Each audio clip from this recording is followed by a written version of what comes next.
रईसों की रईसी, बेशुमार पैसा और उनके जीने का अंदाज, ये सब किसी को लुभा रहा था। कोई था जो दिल्ली के एक अमीर घर पर नजरें गाड़े बैठा था। यहां भी किसी की नीयत फिसली और अंजाम में किसी ने अपनी जान गंवाई।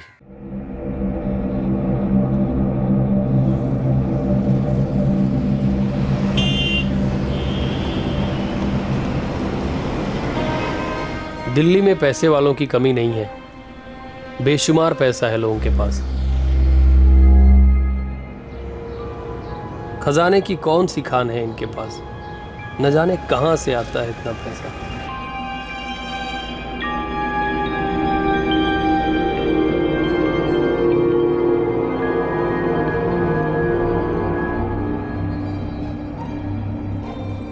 ये लोग जो चाहिए जब चाहिए खरीद सकते हैं, बस चाहने की देर है।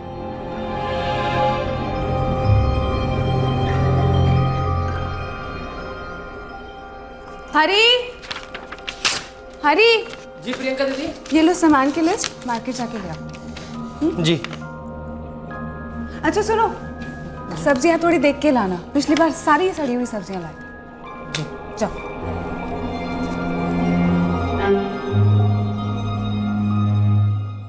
इनके बच्चे भी बचपन से उंगलियों पे दुनिया घुमाते हैं, कीमती खिलौनों से खेलते हैं, जिसे हम जैसा खरीदना तो दूर, छूने की भी नहीं सोच सकते। सीसीटीवी कैमरे इनके पहरेदार हैं, इनकी और इनके दौलत की हिफाजत करते हैं। कुछ ना होने का खालीपन हमें डराता है और इन्हें सब कुछ संभाले रखने का, और है भी इतना ज्यादा कि संभाले नहीं संभलता।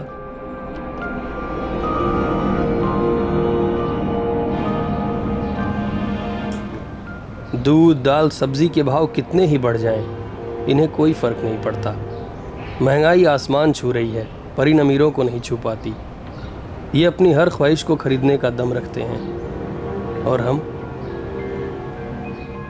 किसी के दिलो दिमाग में किसी दूसरे की दौलत, किसी दूसरे की शानो शौकत घर कर गई थी। अगर साफ शब्दों में कहें तो वो उस दौलत को अपना बनाना चाहता था, उसे चुरा लेना चाहता था।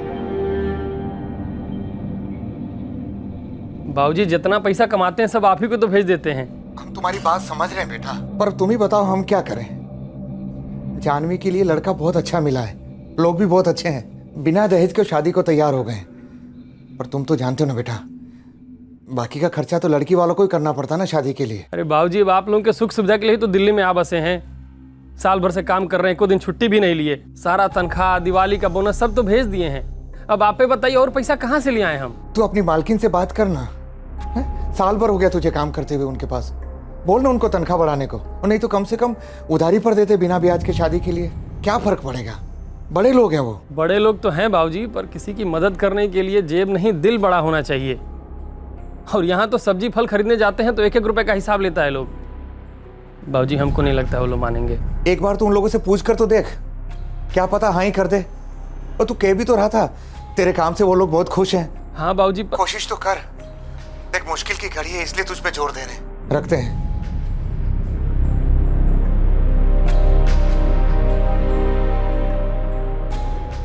क्या कहा हरी ने? क्या कर पाएगा कुछ इंतजाम? हाँ बोल तो रहा है, पर उसकी बातों से लगता है उसको अपनी मालकिन पर भरोसा नहीं है।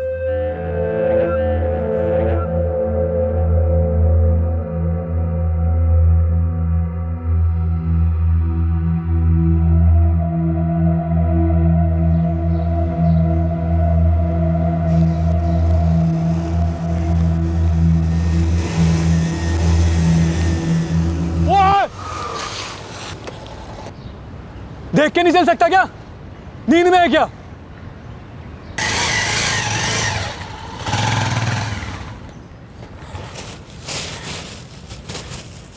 बहुत हो गया, अब तो फैसला होके रहेगा, पार या पार। हरी ने अपने मन में कुछ ठान लिया था। उसे पैसों की सख्त जरूरत थी और उसकी ये जरूरत उसके मालिक और मालकिन ही पूरी कर सकते थे। वही हरी की पहली और आखिरी उम्मीद थी। पर क्या यह उम्मीद पूरी होने वाली थी?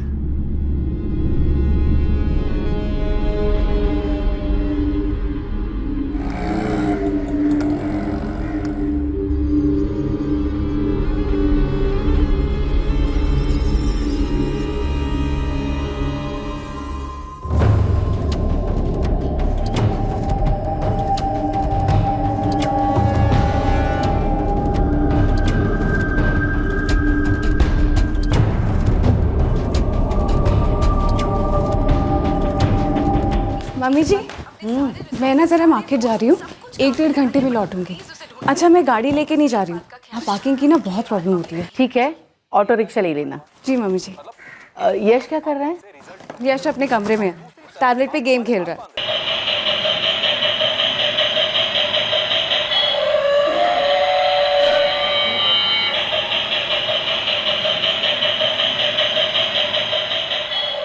यश बेटा चलो कुछ खाते हैं। नहीं, चलो कुछ खा लेते हैं। जब आप पूजा करते हो तब मैं आपको डिस्टर्ब करता हूँ, नहीं ना तो आप मुझे डिस्टर्ब मत करो। ठीक है, आजकल के बच्चे भी ना।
सुनो, रुको, कौन रुको?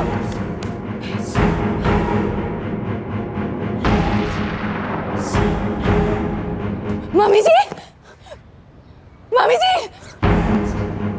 यश, यश, यश, यश, यश, यश, यश,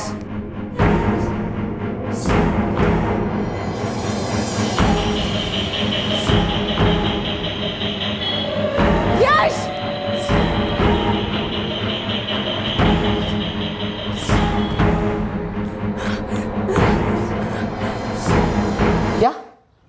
प्रियंका भाभी आप घबराइए मत, मैं अभी निकल रहा हूँ। इसका फोन था जय? वहाँ प्रियंका भाभी का फोन था। वो कह रही थी कि कोई घर में घुस आया है और लक्ष्मी मासी का बहुत खून बह गया, वो घायल पड़ी हुई हैं।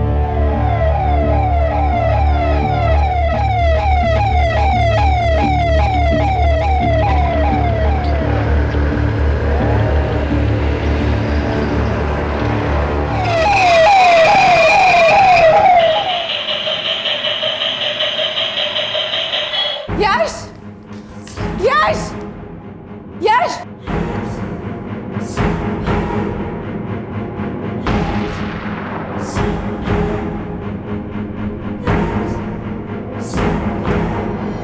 यश,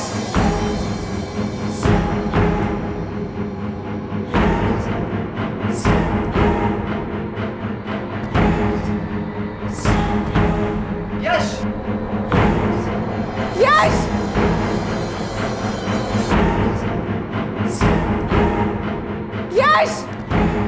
यश, यस सर। सर एड्रेस है 43 अग्रवाल्स बंगलो, शांतिगंज साउथ। ठीक है, हम अभी पहुंच रहे हैं।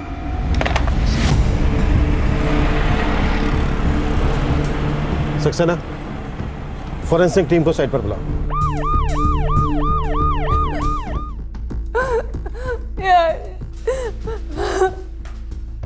यश,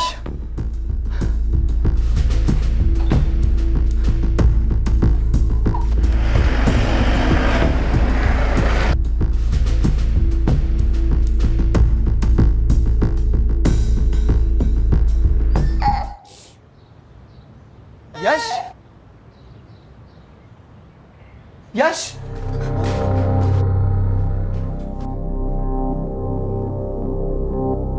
यश, यश,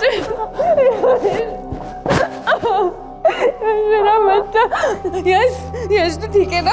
यश कुछ हुआ तो नहीं ना? तू ठीक है ना बेटा? हाँ? सर उनका नाम लक्ष्मी अग्रवाल है, वो मेरी मासी है, मेरी माँ की बड़ी बहन। सर वो बहुत बुरी तरीके से घायल हो गई थी, लेकिन उनकी सांसें चल रही थी। मेरे मासा जी और मेरी माँ यामिनी उन्हें हॉस्पिटल ले गए सर। कौन से हॉस्पिटल? LMG hospital. सर हम भी इसी एरिया में रहते हैं, इसी लाइन में आगे गोयल्स हाउस।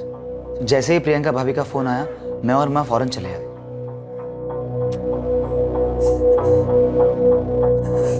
जब मैं मार्केट से वापस आई तो देखा एक आदमी दरवाजे से बाहर आ रहा था। इससे पहले मैं कुछ समझ पाती, वो दीवार कूद के भाग गया। मैं बहुत डर गई थी और मैं फौरन घर के अंदर दाखिल हुई और घर के अंदर आके देखा कि मम्मी जी उनके गले से। मैंने जय को और पापा जी को फोन किया। पापा जी ने एम्बुलेंस बुलाई। क्या घर का दरवाजा पहले से खुला था? जी। जब हम अंदर आए तो आप किसी यश को पुकार रहे थे। ये यश कौन है? मेरा बेटा। ये मम्मी जी के साथ घर पे ही था। बहुत ढूंढा इसे पर कहीं मिल ही नहीं रहा था। सर फिर ये बाथरूम में मिला। शायद उसी आदमी ने इसे बंद कर दिया था अंदर, जिसे भाभी ने भागते हुए देखा।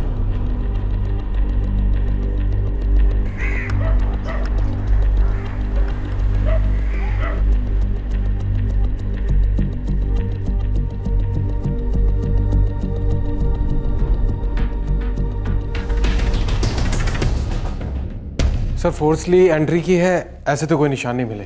लक्ष्मी जी की बॉडी यहाँ मिली हॉल में और बच्चा बाथरूम में बंद था। सर हमलावर का इरादा लूट का था, क्योंकि ऊपर वाले कमरे का लॉकर तोड़ा गया है, तिजोरी खाली है। शायद चोरी करके भाग रहा होगा, तभी लक्ष्मी जी की नजर पड़ी होगी और चोर ने हमला कर दिया होगा और बच्चे को बाथरूम में बंद कर दिया होगा।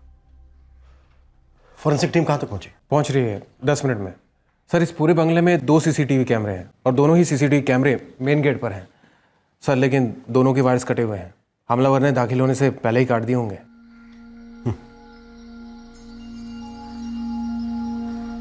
सक्सेना, मुझे लगता है बच्चे ने हमलावर को देखा है। सर मैं बात करके देखूं? अभी नहीं, बच्चा काफी सहमा हुआ है। इस वक्त बात करना बच्चे के लिए ठीक नहीं होगा। ठीक है सर। सक्सेना, बड़े ताज्जुब की बात है, इतना बड़ा बंगला है, ना कोई सिक्योरिटी गार्ड है और ना ही कोई नौकर चाकर। इस एरिया में इससे पहले कभी कोई चोरी की छोटी सी भी वारदात नहीं हुई, इसलिए पापा जी और हमने कभी कोई सिक्योरिटी गार्ड रखना ज़रूरी नहीं समझा। सोचा जो कुछ CCTV कैमरास हैं वो ही काफ़ी है। जिसके वायर चोर ने घर में दाखिल होने से पहले ही काट दिए। वैसे CCTV का फुटेज कहाँ स्टोर होता है? ऊपर वाले कमरे में पापा जी के कंप्यूटर से कनेक्टेड है। आपके ससुर काम क्या करते हैं? उनका गारमेंट्स का शोरूम है लाजपत नगर में। आपके घर में कोई नौकर चाकर नहीं है?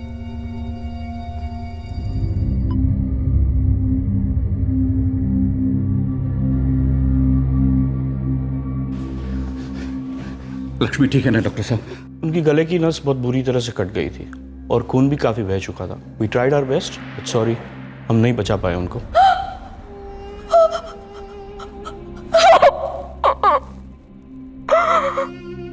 एक नौकर था, हरी नाम था उसका।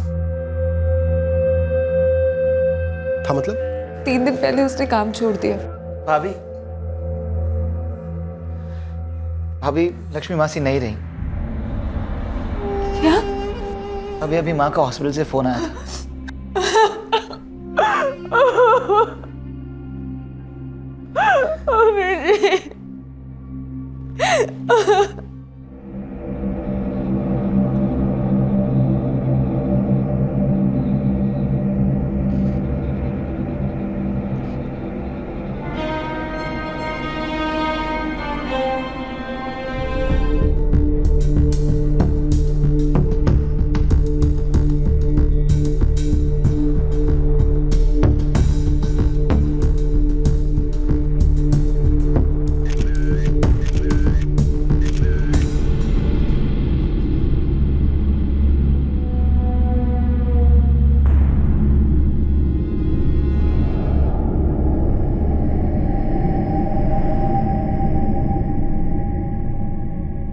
क्या यश ने खूनी को देखा था? क्या उसे पहचान लिया था? खूनी ने यश को बिना कोई नुकसान पहुंचाए छोड़ दिया था। उसे शायद यकीन था कि यश ने उसे नहीं देखा। अब सवाल यह था कि क्या यश पुलिस को कातिल के बारे में कुछ बता पाएगा? हाँ सर, मैंने घर के सभी कमरे, दरवाजे और लॉकर अच्छी तरह से चेक करे। किसी पर भी किसी अनजान शख्स के फिंगरप्रिंट्स के निशान नहीं है। इसका मतलब है कि कातिल जरूर ग्लव्स पहनकर घर के अंदर दाखिल हुआ है। मतलब उसने अपनी आइडेंटिटी छुपाने की पूरी प्लानिंग की थी। यहां तक कि एंटर होने से पहले उसने सीसीटीवी कैमरास के वायर्स भी काट दिए थे। सर, दोनों कैमरे की 13 अप्रैल की फुटेज स्कैन की। सर, वायर काट दिए गए थे, इसलिए जो एंट्रेंस के अंदर वाला कैमरा था उसमें कुछ रिकॉर्ड नहीं हुआ। लेकिन सर, जो बाहर दूसरा कैमरा था उसमें एक हेलमेट पहना आदमी नजर आ रहा है। सर, यही दूसरे कैमरे की सीडी लगाओ। सर, एंट्रेंस डोर पे आने से पहले वायर काट दिए गए थे, तो इस कैमरे में तो कुछ रिकॉर्ड नहीं हुआ।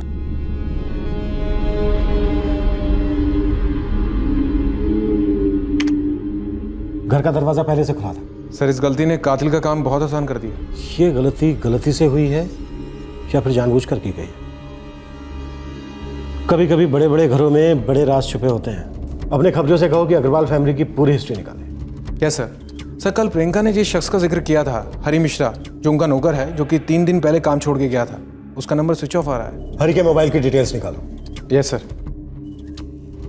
सक्सेना, ये इत्तेफाक तो नहीं हो सकता।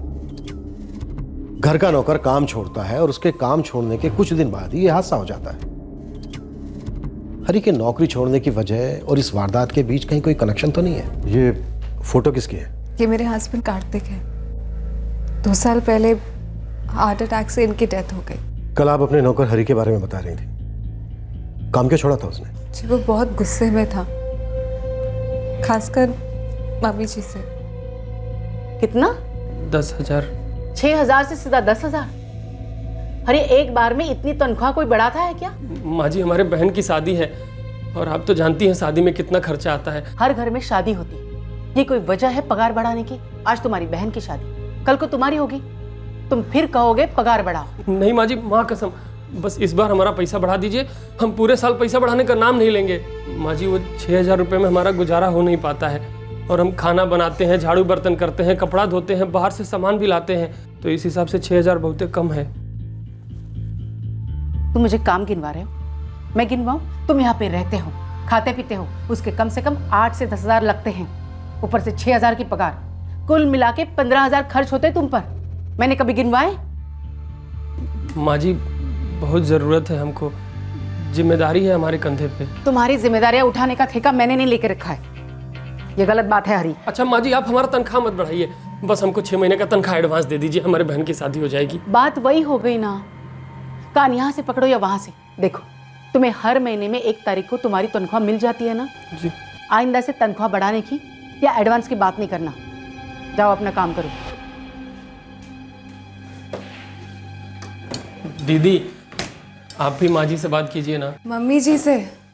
ना पापा ना, मैं बात नहीं कर सकती। दीदी, हम बहुत परेशान हैं, आप ही हमारी मदद कर सकती हैं। हरी, मैं तुम्हारी कोई मदद नहीं कर सकती। तुम जानते हो ना मम्मी जी को, मम्मी जी ने जो एक बार ठान लिया सो ठान लिया। साहब, हम कह रहे थे कि हमारा तनख्वाह बढ़ा दीजिए। हरी, सुबह हमारी बात हो गई ना, फिर साहब को परेशान क्यों कर रहे हो? माफ कीजिएगा माँ जी, पर हम बहुत परेशान हैं, हमको पैसे की बहुत जरूरत है।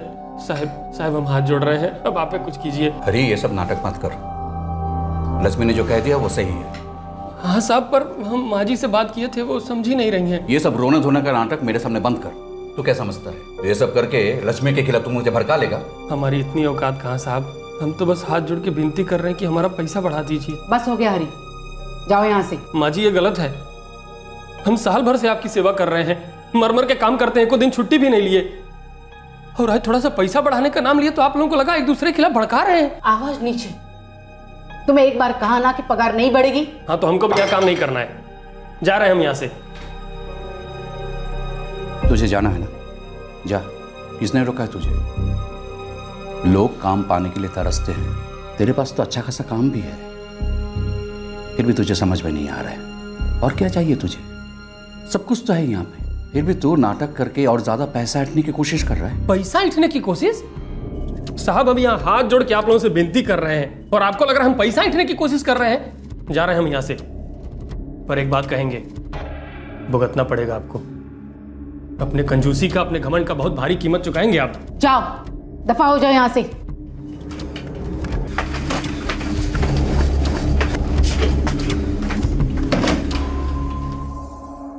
और फिर वो चला गया। हम नया नौकर ढूंढ ही रहे थे, तब तक सारे घर का काम नहीं संभालती थी। वो जाते जाते धमकी देकर गया था? जी सर, मैंने कभी भी हरी को इससे पहले इतना गुस्सा होते कभी नहीं देखा। इस वक्त उसका फोन स्विच ऑफ है।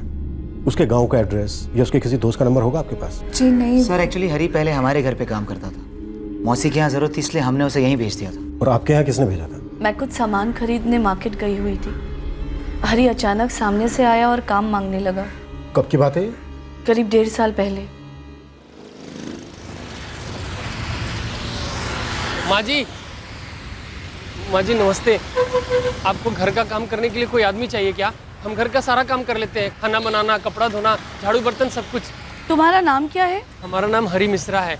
हम यूपी के रहने वाले हैं। माँ जी, हम बहुत ईमानदारी से काम करेंगे। आप चाहें तो 2 दिन काम करा के देख लीजिए, हम कोई शिकायत का मौका नहीं देंगे। हमारा नौकर बंसी उस वक्त गाँव गया हुआ था। हमें नौकर की ज़रूरत थी। हरी खुद सामने से आया, उसे देखने और उसके बातचीत से वो ठीक लगा, इसीलिए हमने उसे काम पर रख लिया और वो काम में अच्छा था। सर, एक्चुअली उस वक्त लक्ष्मी मौसी को भी फुल टाइम नौकर की तलाश थी, तो जब बंसी वापस गांव से लौटा तो हमने हरी को यहाँ भेज दिया उनके पास। हरी के काम से या उसके बर्ताव से कभी आपको कोई शिकायत हुई?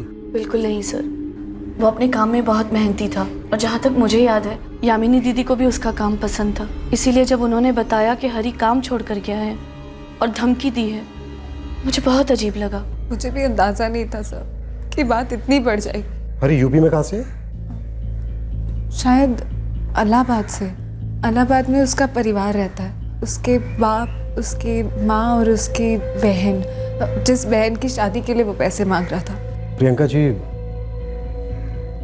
यश की हालत कैसी है अभी? अभी भी बहुत डरा हुआ है। हम बात कर सकते हैं उससे?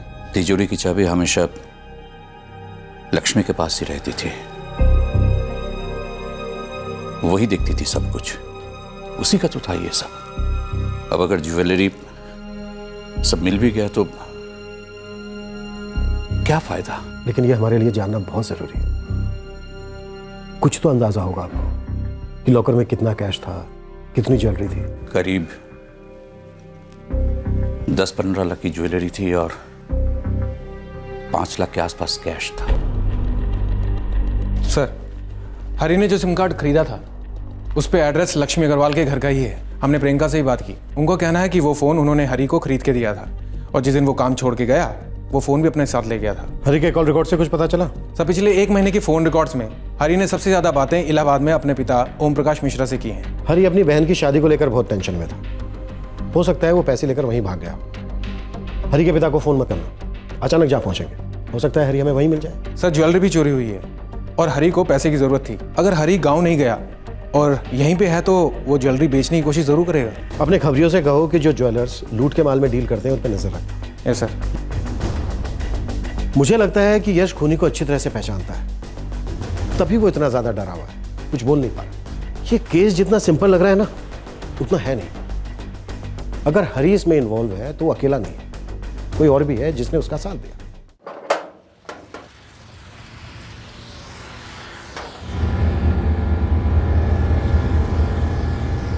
अरोरा के पास पैसे आ गए लेकिन मैनर्स नहीं आए। क्या तरीका है ये? मेरा ही गेट मिलता है इन लोगों को पार्किंग करने के लिए। अरे बिमला! हाँ जी, क्या हो गया? ये देख, ये अरोरा के बेटे सनी ने ये अपनी बाइक कहाँ पार्क की है, देख। अरे कितनी बार समझाया इन लोगों को कि अपनी या अपने दोस्तों की बाइक अपने गेट के पास खड़ी किया करे। आप काम पे जा रहे हो तो क्यों अपना खून जला रहे हो? शांति से जाओ ना। हाँ, लेकिन लक्ष्मण आए ना तो बोल देना उसको बाइक यहाँ से हटाने को। जी मैं बोल दूंगी, चिंता मत कीजिए।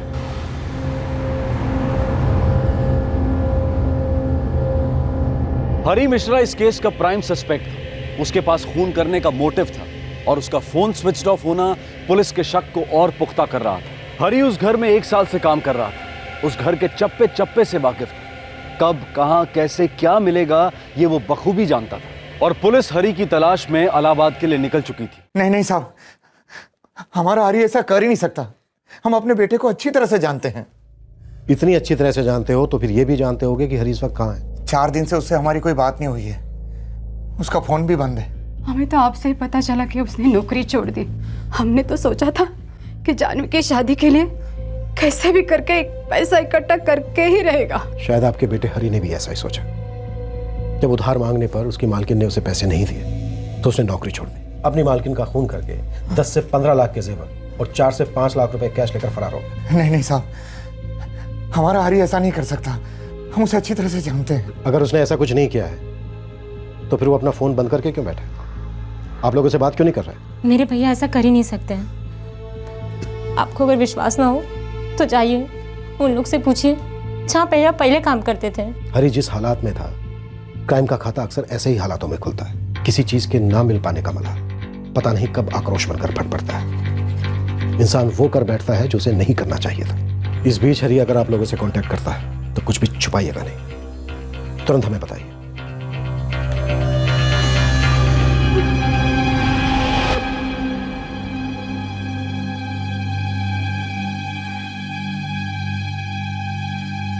हमें हरी को पैसे दे देना चाहिए था,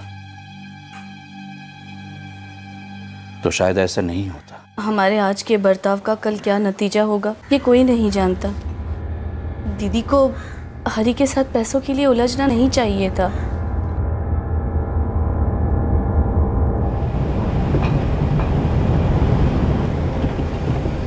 विमला, तूने लक्ष्मण से कहा नहीं बाइक यहाँ से हटाने को? मेरे दिमाग से ही निकल गया। और आप भी क्या रोज रोज एक ही बात के लिए अपना बीपी हाई करते रहते हैं? गेट खुल तो जाता है हमारा। एक दिन ना इसके दोनों टायर की हवा निकाल के सारे पुर्जे अलग करके जाके कबाड़ी में बेच के आऊंगा बाइक, तब जाके समझेंगे ये लोग।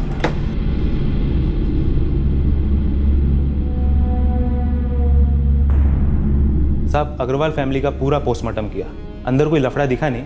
बड़ा कारोबार है, कपड़े का इंपोर्ट एक्सपोर्ट भी करते हैं। सर 2 साल पहले इस फैमिली को एक झटका लगा था जब प्रियंका का पति कार्तिक सीधे ऊपर एक्सपोर्ट हो गया था। मौत की वजह?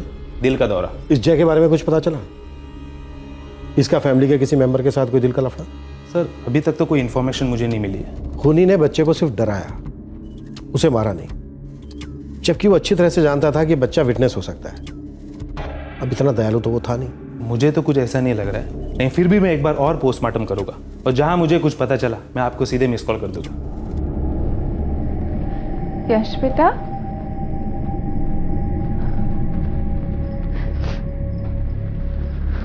यश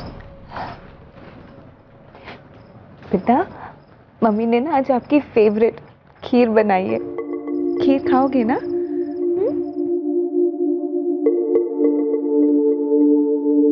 यश, ऐसे डरते नहीं है, मम्मा है ना आपके साथ। समझती हूँ यश, तुम अभी बहुत छोटे हो और तुम्हारे लिए ये सब कितना मुश्किल होगा। एक बात बताओ, तुम उस हेलमेट वाले अंकल को जानते हो? उन्होंने हेलमेट पहनी थी। कोई बात नहीं, तुम्हें कुछ भी याद रखने की जरूरत ही नहीं है। सब भूल जाओ।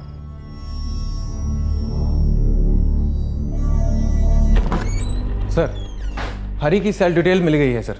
13 अप्रैल को यानी कत्ल के दिन उसका फोन शांतिगंज के आसपास ही था और उसका फोन उसी एरिया में स्विच ऑफ भी हुआ था। हर कड़ी हरी को इस केस में और भी मजबूती से जोड़ रही है।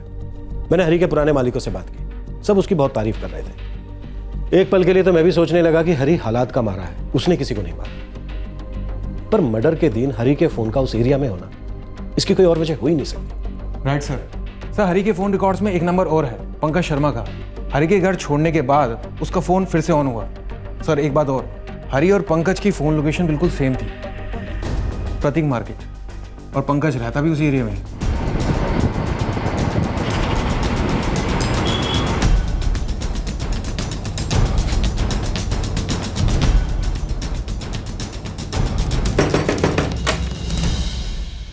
जी पंकज। जी साहब। हरी का साहब अंदर है, खाना खा रहा है। अब मार खाएगा।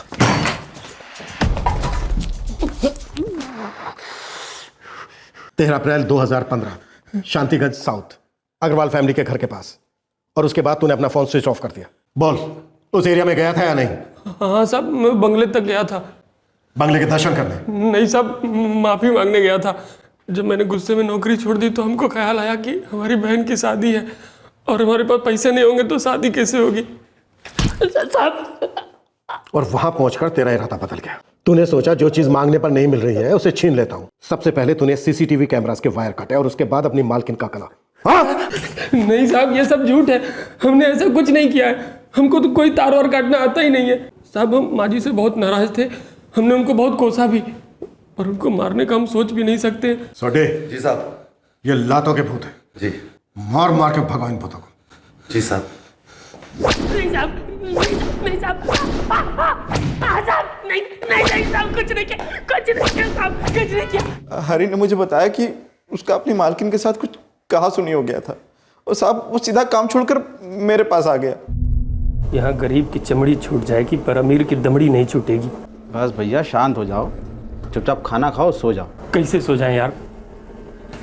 पंकज, तुमको नहीं पता इन लोगों के पास कितना पैसा है, बस हमको नहीं देते हैं। खुद खर्चा दिल खोल के करते हैं और हमारे टाइम पता नहीं दिल सिकुड़ क्यों जाता है। 4000 रुपया कोई बहुत बड़ा रकम नहीं है इनके लिए। इतना तो एक दिन के होटल के खाने में खर्च हो जाता होगा, पर हमको नहीं दिए।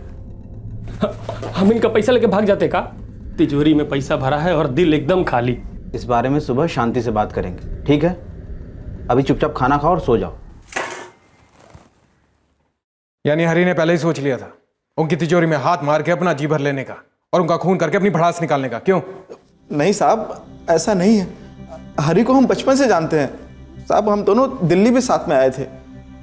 मानता हूँ साहब हमारे हालात अच्छे नहीं है, लेकिन इसका मतलब ये नहीं कि हम किसी का खून करके, किसी के घर में चोरी करके अपने हालात सुधारेंगे। अगर तेरा दोस्त इतना सच्चा था तो 4 दिन से तेरे घर पे पड़ा क्या कर रहा था? उसका फोन क्यों बंद आ रहा था? और कल वाले दिन को ही वो वापस वहां क्यों गया? हरी ने अगले दिन से ही दूसरा काम देखना शुरू कर दिया था, लेकिन 2-3 दिन घूमने के बाद भी उसे कोई काम नहीं मिला। वो खुद को ही कोसने लगा। उसे लगा शायद उसने गलती कर दी काम छोड़कर, और वो अपनी पुरानी मालकिन के पास माफ़ी मांगकर फिर से लग जाना चाहता था। इसीलिए वहाँ गया था साहब, और फोन तो उसका खराब हो गया था। साहब, जितना पीटना है पीट लो साहब, पर सच तो यह है कि हम माफी मांगने गए थे, पर दरवाजे से लौट आए क्योंकि हिम्मत नहीं हो रही थी। और मारो, क्योंकि हम कुछ भी बोलेंगे आपको भरोसा ही नहीं होगा। हम तो शकल से ही चोर लगते हैं ना। रुपया, पैसा, जेवर कुछ भी चोरी हो जाए तो सबसे पहले उंगली नौकरों पे ही उठती है। हमारी तो नजर लगी रहती है ना आप लोगों की चीजों पे। बहुत तोड़ा हरी को, लेकिन वो अपनी बात से पलटा नहीं। मुझे लगता नहीं सर कि उसने चोरी या खून किया है। सर, उसका दोस्त पंकज भी यही बोल रहा है। सर, पंकज का पूरा घर छान मारा, लेकिन लूट का कोई सामान मिला नहीं। और हरी का कोई दूसरा ठिकाना हो ऐसा सर लगता नहीं। वो जहां जहां काम करता था उन्हीं घरों में रहता था सर। ये हरी की एक्टिंग अच्छी कर रहा है या फिर सच में अच्छा आदमी है? अब तक हम यही मानकर चल रहे थे कि हरी ने यह मर्डर पैसों के लिए किया। अगर हरी बेकसूर है तो यह भी हो सकता है कि यह मर्डर पैसों के लिए नहीं बल्कि किसी दूसरे मकसद के लिए किया गया। सर, कहीं हरी और लक्ष्मी के बीच हुई गर्मा गर्मी में कोई तीसरा अपनी रोटी सेक गया हो सकता है उसे फंसाया गया हो, या उसका बैड लक कि वो गलत टाइम पे गलत जगह मौजूद था। क्या हरी को इस केस में फंसाया गया था? और अगर ऐसा था तो कातिल का मकसद क्या सिर्फ लूट ही था या कुछ और? काफी पूछताछ के बाद भी हरी यही कहता रहा कि वो निर्दोष है और पुलिस के पास भी उसके खिलाफ कोई सबूत नहीं थे, सिवाय इसके कि कत्ल के दिन वो लक्ष्मी अग्रवाल के घर के आसपास ही था। क्या यह महज एक इत्तेफाक था? क्या कातिल हरी नहीं कोई और था? जल्द ही बहुत ही अजीबोगरीब ढंग से इन रहस्यों पर से पर्दा उठा। मिस्टर अरोड़ा, आप अपने बेटे को समझाते क्यों नहीं है? वो और उसके दोस्त हमेशा मेरे गेट के सामने ही बाइक क्यों पार्क करते हैं? मिस्टर सिंह, आप बेकार में बात बढ़ा रहे हैं। ना सनी ना उसका कोई दोस्त आपके घर के सामने गाड़ी पार्क करता है। तो ये किसकी बाइक है? अरे जरा पूछो अपने बेटे से, किसकी बाइक है ये? क्या हुआ पापा? बेटा, ये बाइक तुम्हारे किसी दोस्त की है? नहीं पापा, ये बाइक तो पिछले 2 दिन से यहाँ खड़ी है। मुझे लगा इनके यहाँ कोई रिलेटिव आया होगा। ये जरूर तुम्हारे ही किसी दोस्त ने पार्क की है और चला गया यहाँ से। अंकल, मेरा कोई दोस्त ना बिना नंबर प्लेट के बाइक नहीं चलाता।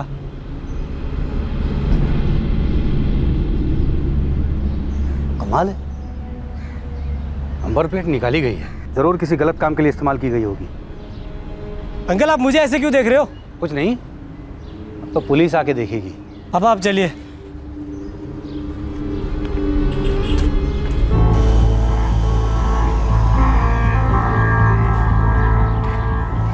ये रही वो बाइक। इस बाइक को पुलिस स्टेशन लेके जाते हैं।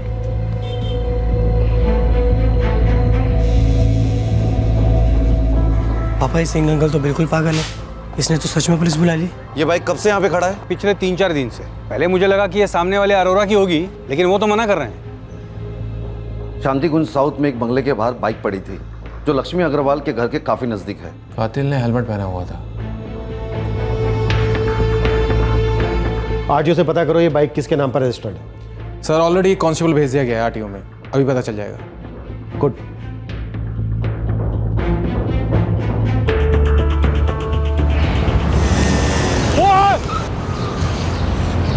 देख के नहीं चल सकता क्या?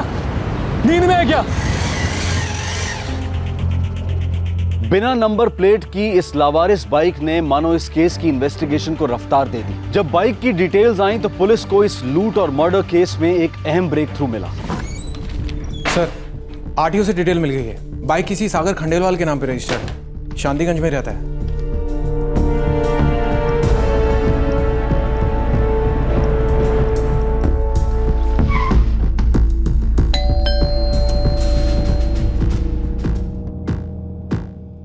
सागर खंडेलवाल यहीं रहता है? क्या काम है आपको सागर से?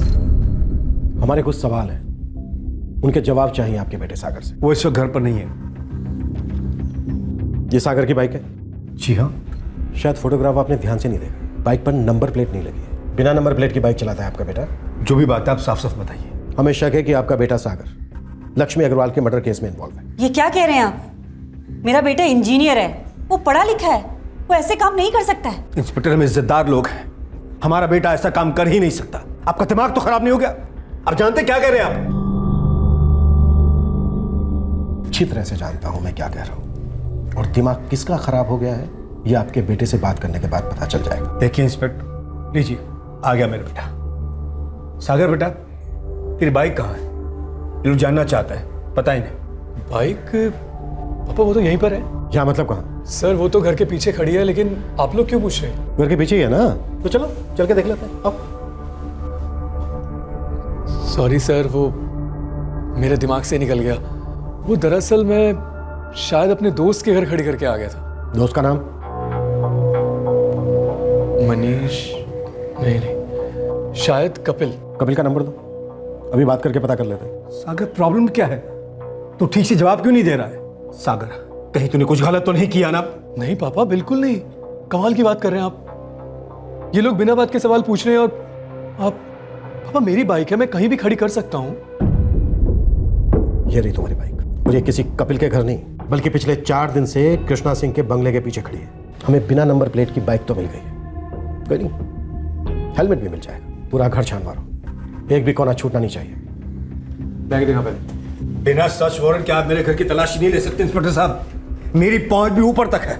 मैं एक मर्डर केस की तहकीकात कर रहा हूं, और इसे सोल्व करने के लिए मैं हर मुमकिन कोशिश करूंगा। हमें शक है कि आपका बेटा इस केस में इन्वॉल्व है।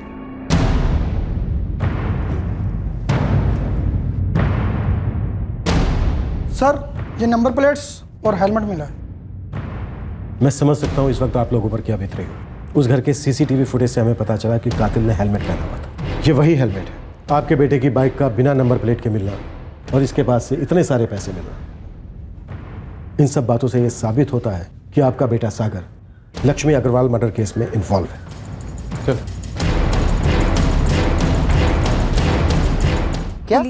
हाँ, पुलिस ने सागर खंडेलवाल को गिरफ्तार किया है। कब? आज सुबह। उसकी बाइक मिली है, इसी एरिया में किसी बंगले के बाहर पार्क थी। अच्छा ठीक है, मैं बाद में बात करता हूँ।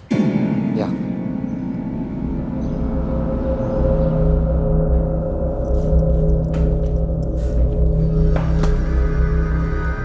चल बोल, जो भी सच है बोल दे।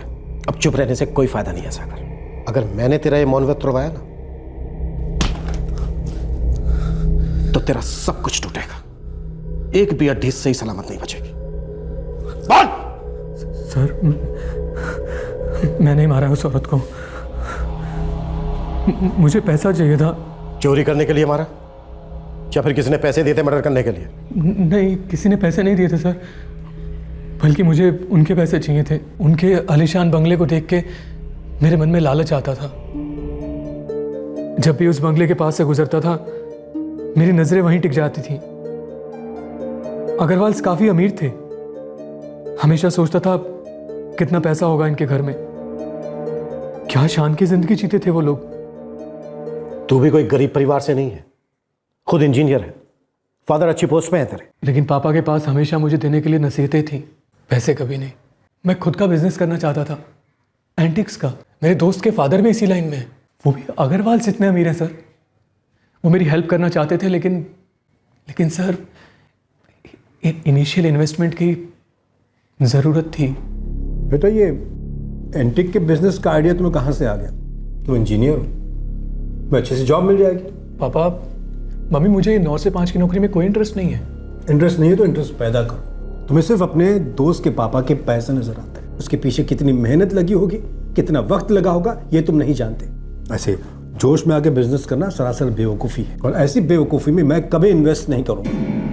मैं जानता था मैं कितना भी गिड़गिड़ाऊंगा पापा नहीं मानेंगे। मुझे खुद ही कुछ करना होगा, और मैंने मन ही मन फैसला कर लिया था कि मुझे पैसा कहाँ से और कैसे लाना है।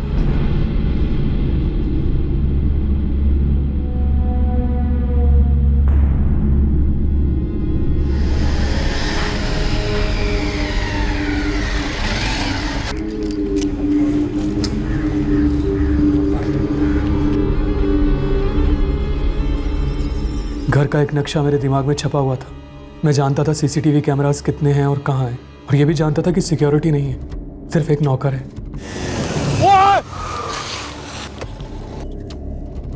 और जब पता चला कि उस नौकर ने काम छोड़ दिया है तो मुझे लगा यही सही मौका है, और इससे पहले कि कोई और दूसरा नौकर आ जाए मुझे हर हाल में ये काम करना था।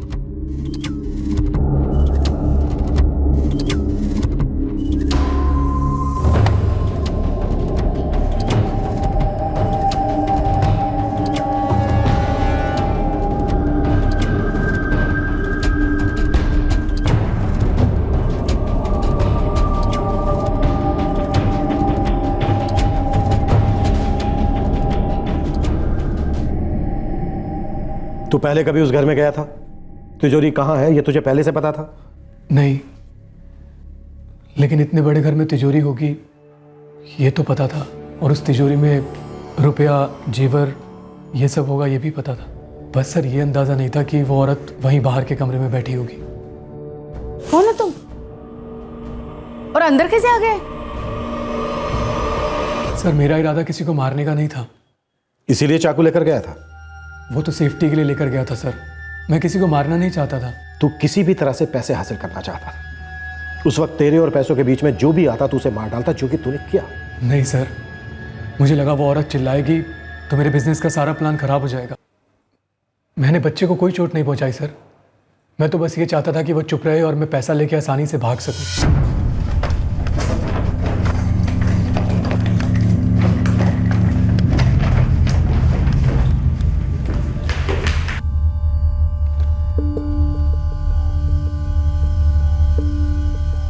सर उस औरत को गेट पर देखकर मैं डर गया था और दीवार कूद के भाग गया। मैं बाइक लेने भी नहीं गया। मुझे लगा जैसे ही हेलमेट वाली बात पता चलेगी तो सब लोग ये सोचेंगे कि हमला करने वाला बाइक पर ही आया था। तूने वाकई में ऐसा सोचा कि तू लूट के पैसों से अपना बिजनेस खड़ा कर पाएगा? 10 लाख रुपए मिले थे सर ज्वेलरी बेच के। वो पैसा तेरे कभी काम नहीं आता, क्योंकि वो पैसा तेरा था ही नहीं। मेरा तो कभी कुछ था ही नहीं सर, जो था वो भी कभी मेरे काम नहीं आया, यहां तक कि मेरे पापा भी नहीं। उनके पास पैसे तो थे लेकिन मेरे लिए कुछ नहीं था। खुद पे तरस खाना, बहाने बनाना बंद कर सागर। अगर तेरे फादर तेरा सपोर्ट नहीं कर रहे थे तो खुद मेहनत करके अपना बिजनेस खड़ा करता और दिखाता उनको एक सक्सेसफुल बिजनेसमैन बनकर। डकैती और खून के पैसों से आदमी बिजनेसमैन नहीं बनता है, मुजरिम बनता है, जैसे कि तू बना। एक अपराधी, एक हत्यारा।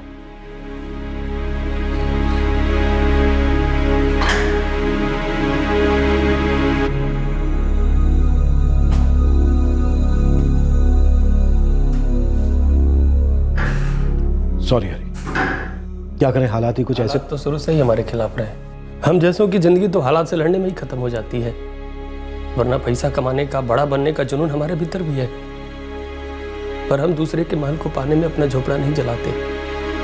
और साहब हम क्या किसी का हक मारेंगे? हमें तो कई बार हमारे हक का ही पैसा नहीं मिलता, पर हमारी शिकायत कौन सुनता है। साहब, हम पे आरोप लगाना, हवालात में बंद करना कितना आसान है, और हम पे यकीन करना, हमारी ज़रूरतों को समझना इतना मुश्किल। शायद तुम सही कह रहे हो, पर अगर तुम मेरी जगह होते और मैं तुम्हारी जगह, तो शायद तुम भी ऐसा ही करते। हमारा काम ही कुछ ऐसा है। जो तुम्हारे साथ हुआ है उसे मैं वापस तो नहीं ला सकता। बस मैं यही कहना चाहता हूं कि आई एम सॉरी। बहुत गलत किया हमने हरी के साथ। उसकी जरूरत के समय हम काम नहीं आए। फिर से गलत किया जब हम एक ही पल में ये मान लिए कि उसी ने ही पैसों के लिए लक्ष्मी को मार दिया। गुनाह तो उसी ने किया है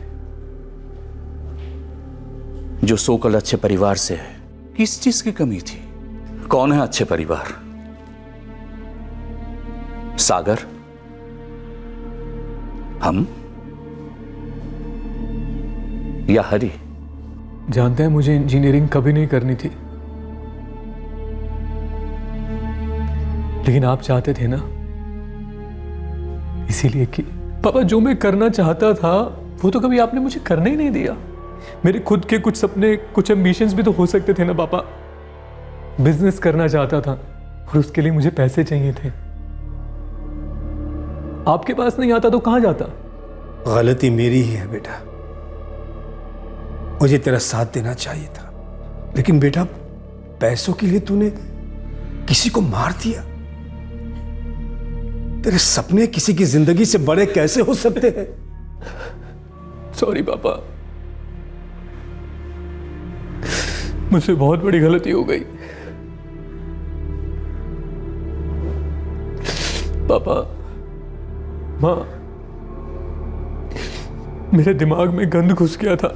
मैं सब कुछ साफ साफ देखते हुए भी कुछ देख नहीं पा रहा था, और अपने ही हाथों अपनी जिंदगी खराब कर ली मैंने।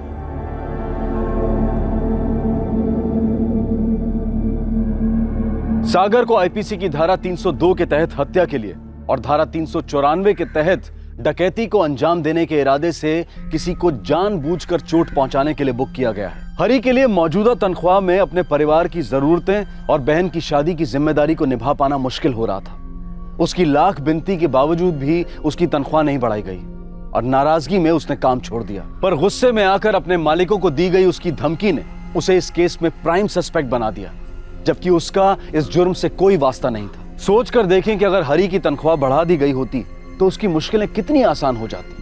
अपने परिवार और अपनी बहन के प्रति जिम्मेदारियों को वो कितनी अच्छी तरह से निभा पाता। अगर और गहराई में जाएं तो यकीनन 13 अप्रैल की सुबह को हरी घर पर ही होता, या शायद प्रियंका की जगह वो मार्केट गया होता, तो उस सूरत में प्रियंका घर पर होती।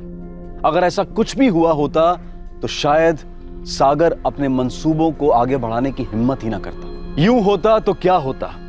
आप कहेंगे कि यह सिर्फ एक ख्याल है मन को बहलाने का।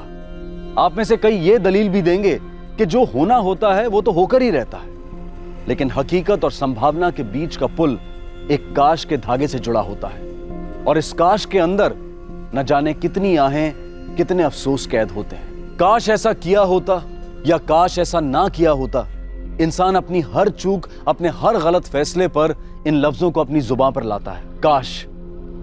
काश सागर के पिता ने उसे समझाने की कोशिश की होती, उस पर अपनी सोच, अपने फैसलों को थोपने की कोशिश न की होती, बल्कि उसकी मदद की होती। और जरूरी नहीं कि वो मदद आर्थिक रूप से होती, कम से कम उसे यह दिलासा दिया होता कि वो अपने बेटे के साथ हैं, तो शायद एक बुजुर्ग की जान बच जाती और एक युवा का भविष्य बर्बाद ना होता। काश के सागर ने भी अपने सपनों को साकार करने के लिए लूट और हत्या के आत्मघाती माध्यम को न चुना होता, बल्कि अपनी प्रॉब्लम्स को सॉल्व करने के लिए कोई प्रैक्टिकल और सकारात्मक रवैया अपनाया होता। काश के उस धनी परिवार के बुजुर्ग ये समझते कि अगर वो अपने नौकर को कुछ सुविधाएं दे रहे हैं तो वो कोई बड़ा एहसान नहीं कर रहे। अगर वो उसे रहने की जगह और 2 वक्त का खाना दे रहे हैं तो उसका ये मतलब नहीं कि वो ये समझ लें कि अब उन्हें तनख्वाह देने या नियमित रूप से उस तनख्वाह में उचित इजाफा करने की जरूरत ही नहीं है। जिस हालात से, जिन तकलीफों से, जिन गमों से हम गुजरते हैं, दरअसल यही हमारे सबसे बड़े टीचर्स होते हैं जो हमें जिंदगी के अहम सबक सिखाते हैं। लेकिन क्या यह बेहतर नहीं होगा कि बार बार गिरकर सीखने की बजाय हम औरों की जिंदगी से भी सबक लें। किसी अपराध का हिस्सा बनकर सीखा गया सबक बेहद तकलीफदेह होता है, क्योंकि हमें हर कदम पर प्रतीत होता है कि हमने दस्तक सुनी थी, बार बार सुनी थी कि क्राइम नेवर पेज, लेकिन सुनकर भी अनसुनी करती। हम उम्मीद करते हैं कि आप दूसरों के साथ हुए हादसों से सबक लेकर अपनी जिंदगी को गलत सोच, गलत संगत और गलत आदतों से दूर रखेंगे, और तभी इस कार्यक्रम के माध्यम से किया गया हमारा प्रयास सार्थक होगा।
अरे ये तो दीपिका की आवाज है।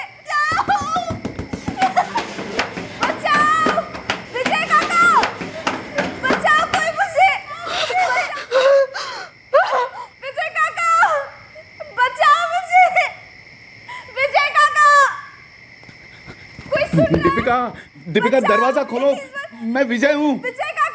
दीपिका डरो मत, मैं विजय हूँ।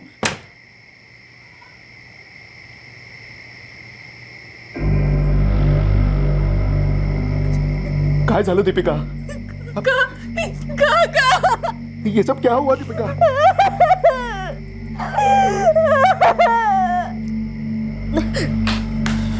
शोभा जी, क्या हुआ रागिनी वाहिनी? पता नहीं ये सब कैसे हुआ। हम तो दीपिका की चीख सुनकर ऊपर आए। हेलो, कौन कौन बोल रहा है? गणेश भाव, मैं रागिनी बोल रही हूँ। रागिनी, काय झाला? सब ठीक तो है ना? आपकी आई का मर्डर हो गया है। क्या?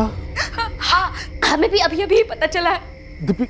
दीपिका कहाँ है? दीपिका की हालत बहुत ही खराब है। आप जल्दी आ जाइए, हम लोग भी यहीं पर हैं। कोल्हापुर की एक मिडिल क्लास हाउसिंग कॉलोनी में रात 12 बजे के बाद एक वृद्ध महिला शोभा शिंदे का कत्ल हुआ। शोभा की पोती दीपिका उस घर के बाथरूम में पाई गई जहां उसने अपने आप को बंद कर लिया था। इस भयभीत लड़की का पिता security guard Ganesh Shinde duty पर था और दीपिका की चीखें सुनकर ग्राउंड फ्लोर से फर्स्ट फ्लोर पर आने वाले उस घर के मकान मालिक थे। उस रात उस फ्लैट में जो हुआ उसका सीधा ताल्लुक एक घटना के साथ था जो कुछ समय पहले घटी थी। अतीत ने वर्तमान में अपने खूनी कदम रख दिए थे।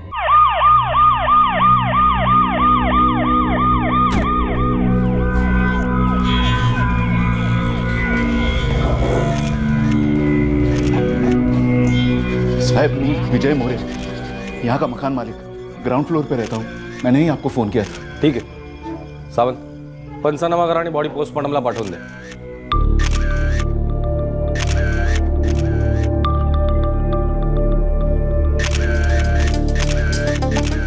साहब, हम तो नीचे अपने कमरे में सो रहे थे। लगभग 1:15 के आसपास दीपिका की चीखें सुनाई थी, बचाओ बचाओ। दीपिका मतलब वो जो रो रही है वो? हो साहब, दीपिका शोभा ताई की पोती है।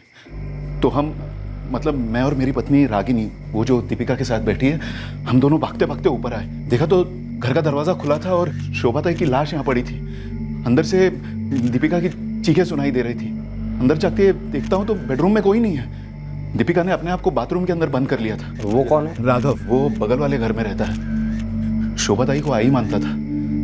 दीपिका के यहाँ आने से पहले वही आई का ख्याल रखता था। दीपिका ने कुछ कहा आपसे? जी मैं यहाँ पे सो रही थी। और राज जी बाहर सो रही थी। डोरबेल बजी।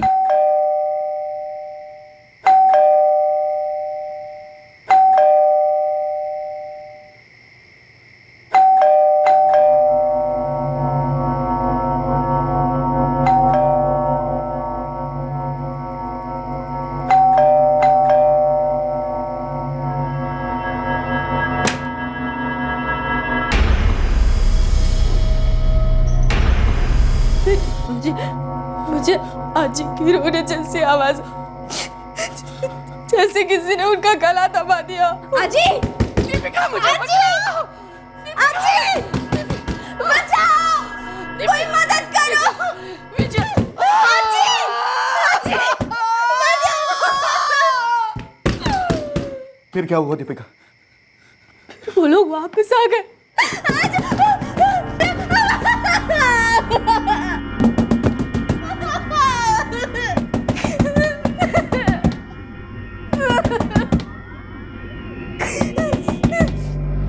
साहब, दीपिका बहुत डिस्टर्ब हो गई है। पर हमें उससे बात करनी ही होगी।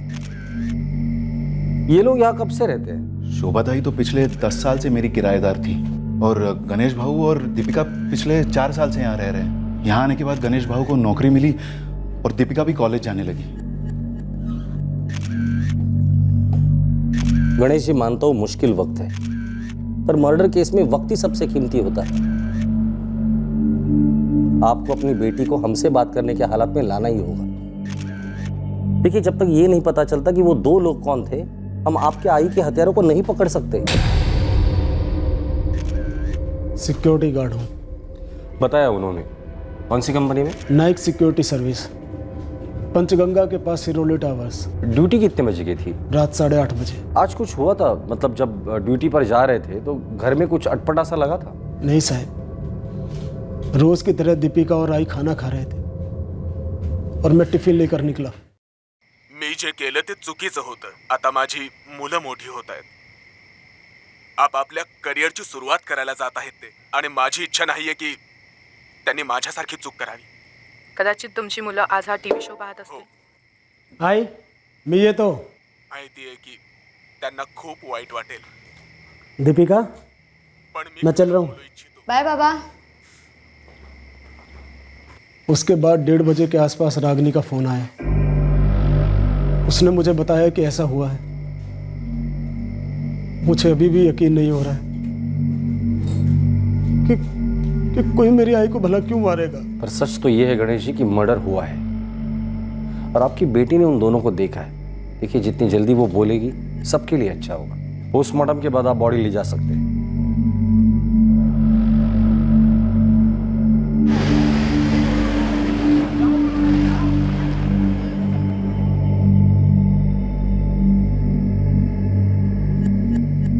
वो 2 आदमी जिन्हें दीपिका ने दरवाजे पर पाया था, वो दोनों दीपिका को पहले भी मिल चुके थे, लेकिन पुलिस को यह जानकारी दीपिका की जबानी पाने में थोड़ा वक्त लग गया। अपनी अज्जी यानी अपनी दादी की हत्या से दीपिका गहरे शौक में चली गई थी और दीपिका की मां, जो अपने मायके में थी, अगले दिन तुरंत दीपिका की देखभाल के लिए लौट आई।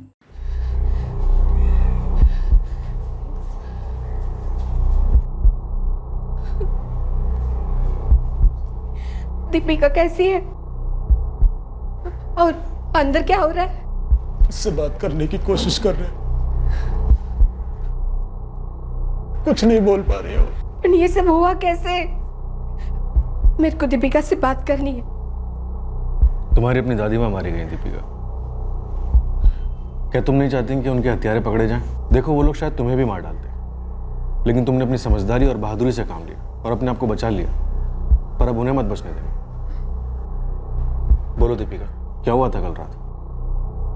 फैमिली की दुश्मनी तकदीर से है साहब। मेरी आई ने पूरी लाइफ कोलो के बैल की तरह काम किया मुझे बड़ा करने के लिए। शोभा जी कहाँ और क्या काम करती थी? म्यूनिसिपैलिटी में काम करते थे। 40 साल की सर्विस और 9 साल पहले रिटायर हुई थी। आप 4 साल पहले उनके साथ रहने आए थे? मैं पहले नागपुर में सर्विस करता था, फिर यहाँ आई के साथ रहने आ गया। जय जी, आप इनके साथ नहीं रहती? आप दोनों अलग हुए हैं क्या? नहीं साहब, हम दोनों अलग नहीं हुए, हमें अलग किया गया है। किसने अलग किया? तकदीर ने।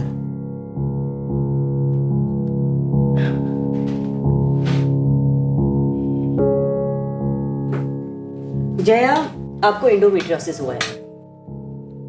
डॉक्टर, वो क्या होता है? एंडोमेट्रियोसिस का मतलब आपका जो यूट्रस है यानी कि गर्भाशय, उसके कुछ टिश्यूज आउटग्रो हो जाते हैं और उसके तने काफी मोटे हो जाते हैं, जिससे आपको काफी तकलीफ होती होगी और आपका खून भी काफी जाता होगा। हाँ डॉक्टर, ऐसा ही होता है। ये 1 साल से दवा ले रही है, पर कोई आराम नहीं हो रहा डॉक्टर। आप चिंता मत कीजिए, मैं कुछ दवाइयाँ लिख के दे देती हूँ, लेकिन थोड़ा टाइम लगेगा। कितना टाइम लगेगा डॉक्टर? काफ़ी टाइम लगेगा। डॉक्टर ने आपस में संबंध रखने से मना किया था। एक दूसरे के इतने करीब होने के बावजूद भी। इसी वजह से मैं अपने मायके में जाके रहने लगी। दीपिका मेरे साथ ही रहती थी, पर अभी 4 साल से वो अपने बाबा और आजी के साथ रहने लगी। हमारी दीपिका बहुत होनहार है साहब, वो इंजीनियरिंग पढ़ना चाहती थी, इसलिए मैं उसे अपने साथ यहाँ कोल्हापुर ले आया। देखिए, आप दीपिका से बात कीजिए, उसे मना लीजिए कि वो हमसे बात करे। हमारे लिए जानना बहुत जरूरी है कि वो 2 लोग कौन थे। उसके बगैर ये केस आगे बढ़ ही नहीं सकता।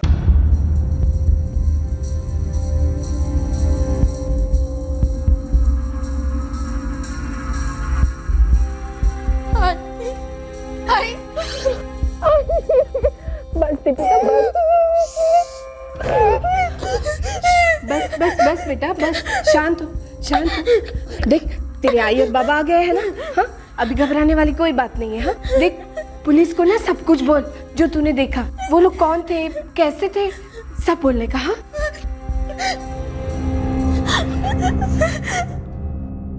मैंने उन्हें पहले भी देखा है।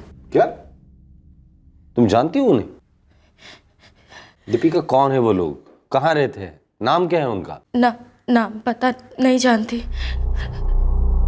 एक दिन कॉलेज से आते वक्त रास्ते में मिले थे।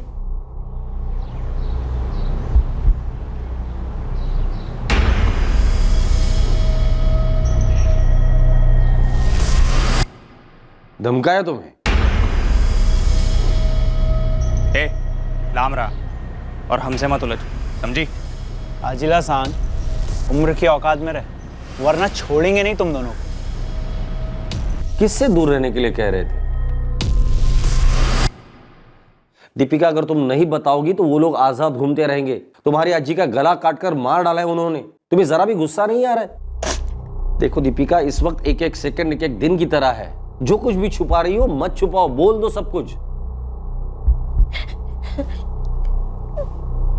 मैं अपने बाबा से बहुत प्यार करती हूँ, उन्हें कुछ होना नहीं चाहिए। बाबा? तुम्हारे बाबा का उन दोनों से क्या कनेक्शन है? वो दोनों चाहते थे कि आजी और मैं मालती से दूर रहे। मालती? अब ये मालती कौन है? और मालती का और तुम्हारे बाबा का क्या कनेक्शन है? अफेयर। आजी और मैं, हम दोनों बाबा के बारे में जानते थे। हमें बिल्कुल अच्छा नहीं लगता था। मैं नहीं चाहती थी कि मेरे बाबा किसी दूसरी औरत के पास चले जाए, मेरी आई को छोड़ के। अच्छी भी नहीं चाहती थी। मालती ऐसा कभी नहीं करेगी साहब। कौन क्या कर सकता है और नहीं कर सकता है उसकी गारंटी तो वो खुद भी नहीं दे सकता। मुझे मालती का एड्रेस और कांटेक्ट नंबर चाहिए। और आप उसे इस समय क्यों खींच रहे हैं साहब? तुम्हारे और मालती के बीच जो खींचाव है ना, वो खींचाव कत्ल पर उतर आया है।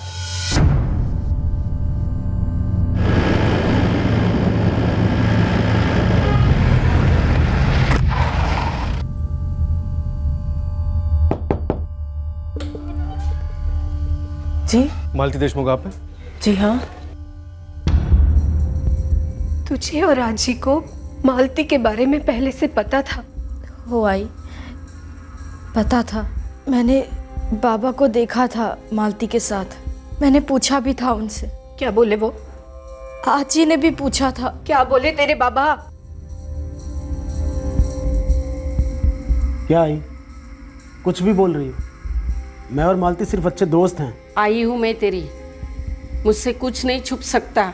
दोस्ती क्या होती है, यारी क्या होती है, सब समझती हूँ मैं। आजी, मैं आई के पास वापस जा रही हूँ, वैसे कॉलेज पूरा करूँगी। अब तुझे क्या हो गया? तू भी अपनी आजी की बातों में आ गई? तू उस मालती के जाल में आ गया है। वो जानती है कि तू शादीशुदा है, फिर भी तुझ पर डोरे डाल रही है। और तू एक सेकंड के लिए भी जाएगा ख्याल नहीं आया? तुम दोनों अलग इसलिए रह रहे हो ताकि गलती से भी तुम्हारे बीच में संबंध ना बने, जिससे उसकी तबीयत और खराब ना हो। तू जया का ठीक होने तक इंतजार नहीं कर सकता था? गणेश, तुम और मालती बहुत गलत कर रहे हो। मेरा भी यही कहना है बाबा।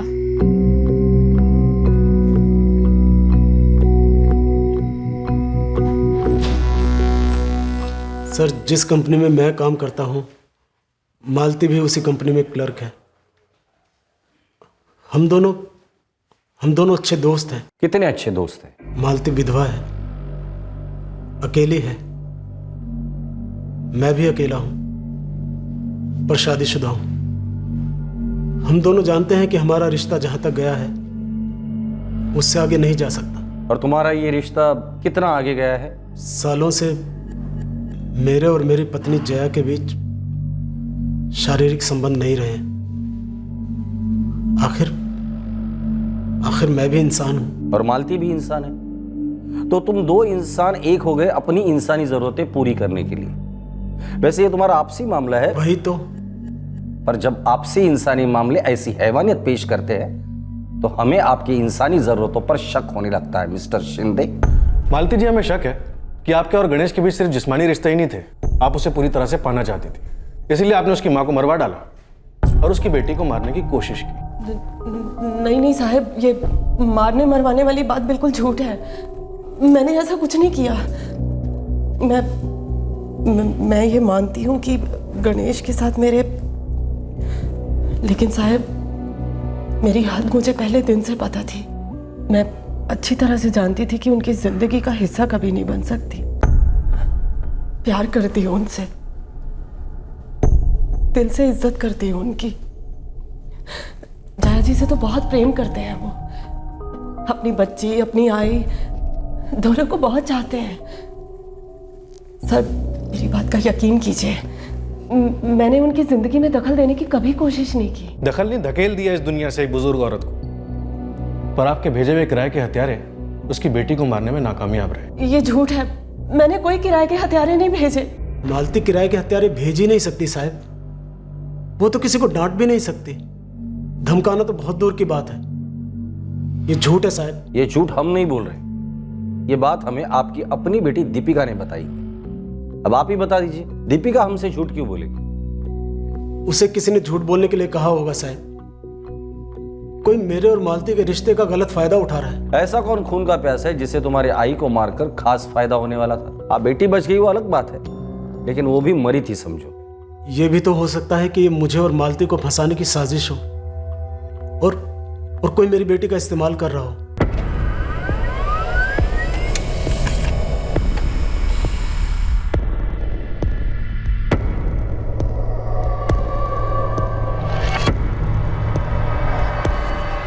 एक बार बोल दिया होता कि किसी और के साथ रिश्ता है तुम्हारा। मेरा उसके साथ ऐसा कुछ नहीं था जया जिससे मैं रिश्ता बोल सकूं। उसके साथ सोए थे तुम गणेश,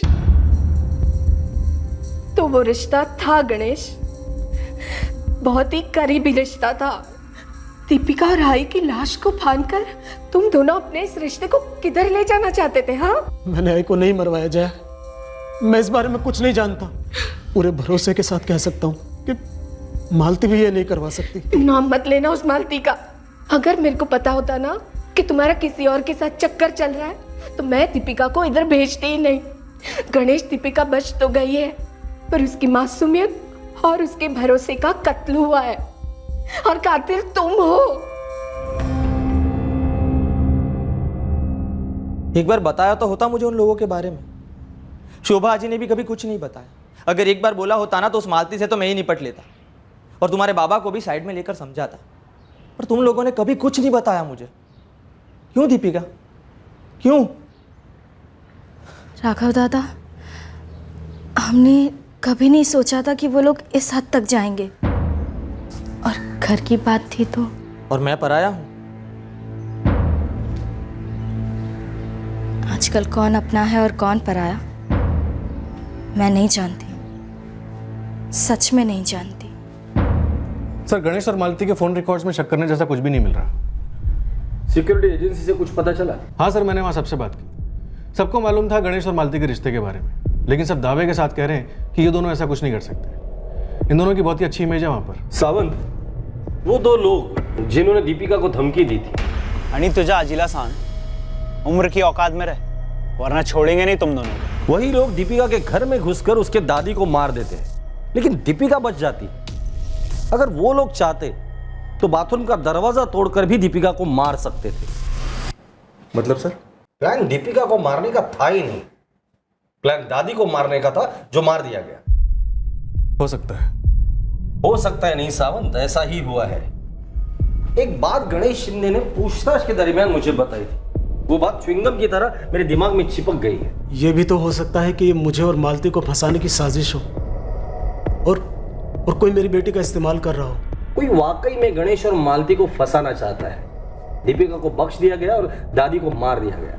सर इसमें तो सिर्फ एक ही शख्स का फायदा नजर आता है।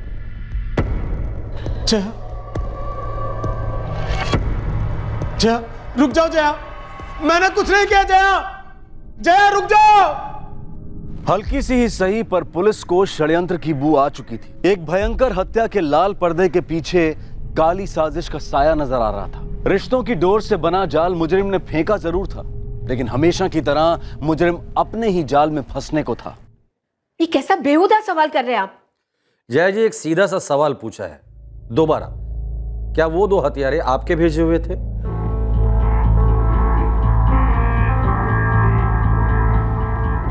साहिब, मैं एक सदमे से गुजर रही हूं। मेरे पति का मेरी पीठ पीछे किसी दूसरी औरत के साथ चक्कर चल रहा था, और आप कह रहे हैं कि मैंने अपनी सासू का खून किया, अपनी बेटी को मरवाने की कोशिश की। हमें लगता है दीपिका को मारने की कोशिश हुई ही नहीं।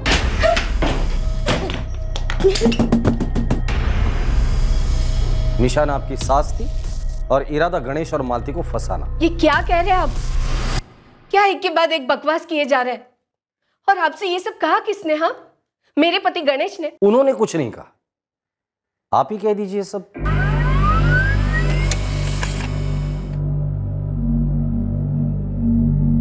साहब, मैं मालती के बारे में क्या जान सकती हूँ, और क्यों जानूं? इतना काफी नहीं है कि उसने मेरी जगह ले ली? सर, मैं श्योर नहीं हूँ, बोला था या नहीं बोला था। तुम्हारे बाबा का अफेयर था मालती के साथ, और हम लोग ये पूछ रहे, क्या तुमने ये बात अपनी आई को बताई थी? सच में याद नहीं है, शायद कहा होगा या अज्जी ने कहा होगा। सर, इस वक्त मेरा दिमाग काम नहीं कर रहा है। सर, जय शिंदे के फोन रिकॉर्ड्स एकदम क्लीन है, इनमें से कुछ भी नहीं निकल रहा। विक्टिम शोभा शिंदे के कॉल रिकॉर्ड चेक किए? हाँ सर, किए। शोभा की जय शिंदे से लगभग रोजाना बातें होती थी। दीपिका से भी बात होती होगी, माँ बेटी है। हाँ सर, होती थी। इन बातों बातों में कोई बात छुपी है। कुछ बातें हमसे छुपाई जा रही है जो सच है, और कुछ बातें हमें बताई जा रही है जो सच नहीं है। सर, एग्जैक्ट डेट तो याद नहीं, पर कुछ 6 महीने पहले पता चला था। क्या तुम्हारी दादी को गणेश और मालती के बारे में पहले से पता था? नहीं सर, दरअसल पहले मुझे पता चला था। कैसे? उन दोनों को एक साथ देखा था, हाथ में हाथ डाले हुए। दीपिका, क्या तुम्हारी दादी ने तुम्हारे आई को बताया होगा? मैंने कहा था ना सर, शायद बताया होगा, मुझे ठीक से याद भी नहीं और पता भी नहीं। दीपिका, तो क्या पता है तुम्हें? सर, सिर्फ इतना पता है कि मेरी आजी मेरे आई से बहुत प्यार करती थी। वो मेरी सास नहीं, मेरी माँ थी समझो। हम दोनों के बीच सास बहू वाला कोई टेंशन नहीं था। उन्होंने मेरे हर फैसले में मेरा सपोर्ट किया। जब दीपिका की पढ़ाई की बात आई तो उन्होंने सबसे पहले हामी भरी और उसको यहाँ कोल्हापुर में बुलाया। तो फिर आपने उन्हें क्यों मरवाया? फिर वही बात, जब तक सच सामने नहीं आता ये सवाल मैं बार बार पूछता रहूंगा। आपके पति के अफेयर के बारे में आपको कैसे पता चला? किसने बताया? आपकी सास ने या आपकी बेटी ने? भगवान की कसम साहब, दोनों में से किसी ने नहीं बताया। मुझे तो अभी 2 दिन पहले पता चला, वो भी आप लोगों से। जया शिंदे, गणेश और मालती तीनों साधारण मध्यम वर्गीय सर्विस सेक्टर के लोग जान पड़ते थे, जिन्होंने शायद कभी कोई कानून नहीं तोड़ा था। जब दिल टूटते हैं तो उनमें से कुछ जलते भी हैं। तो इस केस में कौन था वो दिलजला जो मासूमियत का मुखौटा पहनकर पीड़ित होने की एक्टिंग कर रहा था? फिलहाल मुझे नहीं लगता कि जया इस केस में इन्वॉल्व है। तो सर, आपको लगता है कि मालती और गणेश ने कांड करवाया और दीपिका को जानबूझकर छोड़ दिया ताकि ऐसा लगे कि माँ ने बेटी को बख्श दिया और सास को मार डाला, और अब मालती और गणेश दोनों मासूम होने का नाटक कर रहे हैं? झूठ तो जया भी बोल सकती है। उसने तो एक तीर से 2 निशाने लगाए थे, सास को भी मार डाला और सौतन और पति को ऐसा सबक सिखाया कि जिंदगी भर नहीं भूलेंगे।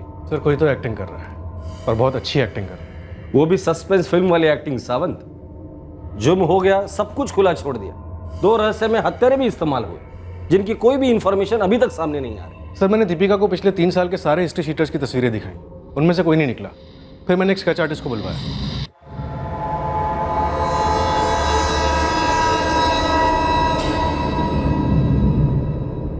सर 2 दिन से स्केचेस सारे खबरों में सर्कुलेट हो चुके हैं।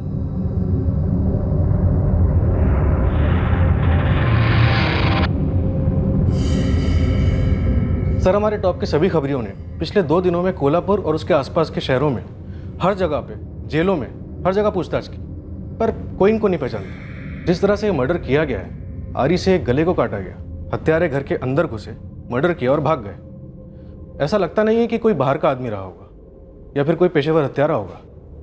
शायद ये लोग है ही नहीं। सर आपके कहने का मतलब है कि दीपिका झूठ बोल रही है? क्यों? वो झूठ बोल नहीं सकती? बोल सकती है सर। हमने आज तक देखा है कुछ लोग सिर्फ झूठ बोलते हैं और सिर्फ झूठ बोलते हैं। कुछ कत्ल अक्सर गुस्से का ज्वालामुखी फटने से एक क्षण में हो जाते हैं और कुछ कत्ल सालों से धीरे धीरे बुलबुलाते लावा का अंजाम होते हैं। अगर दीपिका कातिल थी या कत्ल में शामिल थी तो क्यों थी? पुलिस ने इस एंगल पर सोचना शुरू किया कि हो सकता है दीपिका ने 2 कातिलों की मनगढ़ंत कहानी बुनी थी और शायद उसका ब्रेन वॉश किया गया था ताकि किसी और को फंसाया जाए, और इस एंगल ने फल दिया।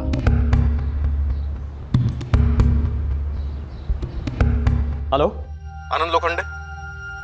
हाँ, आप कौन? डीके पुलिस स्टेशन वक्सोली से सब इंस्पेक्टर करण सावंत बोल रहा हूँ। हाँ साहब, क्या बात है? तुमसे कुछ बात करनी थी। हाँ बोला साहब, बोला।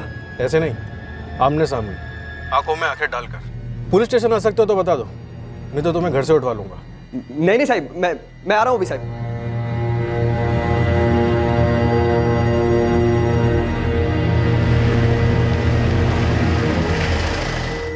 साहब, दीपिका काफी शांत किस्म की लड़की है, ज्यादा बोलती नहीं है। आप लोग उसे पिछले 4 सालों से जानते हैं। कोई टेंशन? बच्ची अपनी आई से दूर थी साहब। ऐसे में कोई भी लड़का या लड़की दुखी तो होगा ही ना। मैं उसके माँ बाप की बात नहीं कर रहा। क्या दीपिका की लाइफ में टेंशन की कोई दूसरी वजह थी? शोभा जी के मर्डर के पहले भी दीपिका ज्यादातर कम ही बात करती थी। दीपिका ने हमसे भी कुछ कम ही बोला है, पर जितना बोला है उसमें सच कम बोला है और झूठ ज्यादा बोला है। मतलब? हमें लगता है उस रात उस घर में 2 लोग नहीं घुसे, बल्कि एक आदमी भी नहीं घुसा था। दीपिका के दिमाग में कुछ घुसा था। आनंद लोखंडे जी।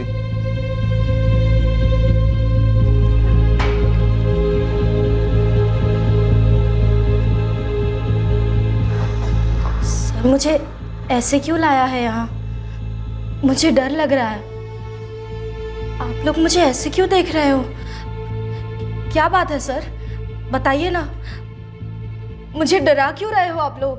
या तो तुम फिल्में ज्यादा देखती हो या हमें बेवकूफ समझ रही हो, जो झूठ पे झूठ बोले जा रही हो। झूठ? क्या झूठ? क्या तुमने अपनी आजी का कत्ल किया दीपिका?